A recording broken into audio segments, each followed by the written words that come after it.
You have a culture, you're able to kind of create a culture.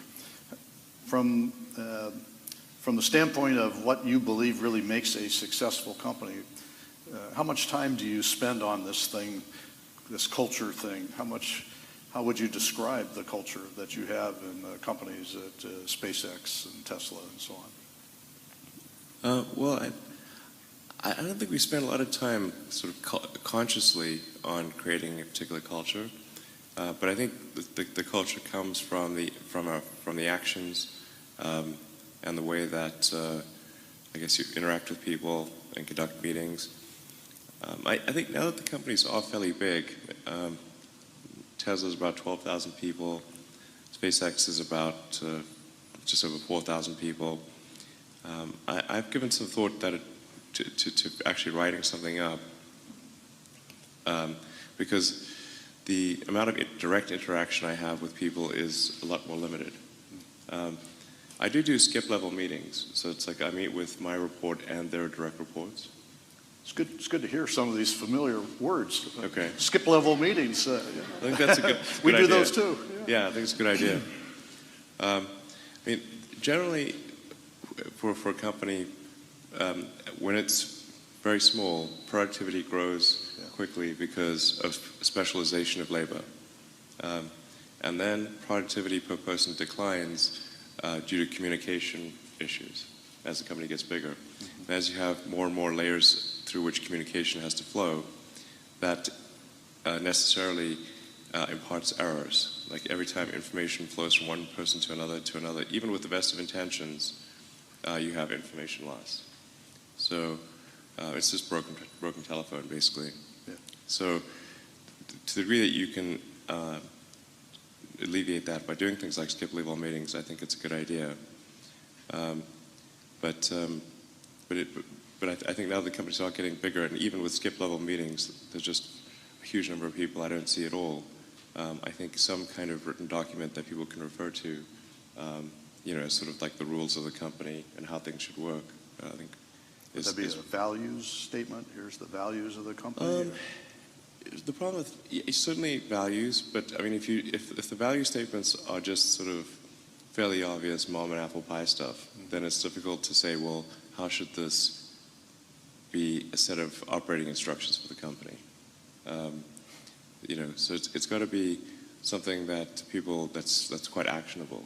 Like, okay, these are rules that are different from how we might otherwise do things. Like the rules need to particularly capture counterintuitive things.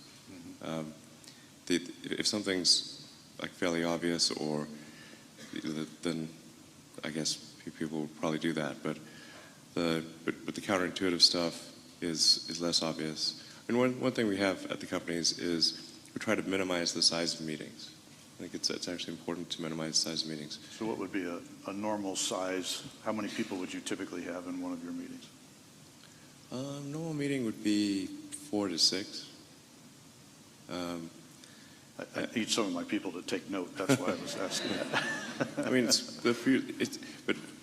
but the basic rule for the meetings is that somebody should, unless somebody's getting enormous value from the information they're receiving, or they're contributing to the meeting itself, they should not be there. And we also have a rule that if somebody's in a meeting and finds that this meeting is not helping them in a meaningful way, and they are not contributing to the meeting, they should just leave. Just get up and pack. Just get up and walk out. All right. Yeah. And would that be, in your culture, would that be rude to do that? Or? No, that's expected. That's rude expected. to stay. We may be able to go a little further. So that, yeah, my meetings can be the biggest time sink ever. But this had to cause some consternation when we had, we've had some collaboration programs with other companies where we would have 6 people in the meeting, and they would have, 30 people in the meeting. Now we're starting to sound like some of the meetings I'm used to. Yeah, it's a frequent problem, and they really don't like it when people get up and walk out either. So let me get down to brass tacks. JB, how many meetings have you walked out on where Elon has been running the meeting? No, don't go there. Question. I'm just having some fun with you. It has happened. It has occasionally happened. I mean, he's serious. It's actually expected. It's a negative thing if you're just sitting there and not contributing and kind of on your phone or on your laptop in the corner of the meeting. You know, there's so many groups like that, and it's just no one's engaged and it's not productive. So do you have a no iPhone, BlackBerry policy when people are in meetings? Or do you let people try to multitask across the electronic communications while also engaging, participating actively in a meeting? I'm going to get off this topic shortly. I'm kind of curious. We don't have a hardcore, like, I mean, people often have laptops and phones in the meeting, but if what they're mostly doing in the meeting is working on their laptop or phone, then like, well, they can do that at their desk. Right. So it's like They should get up and pack. yeah. I mean, if there's a sort of brief sort of lull in the meeting and they can do something, that's fine. It's okay.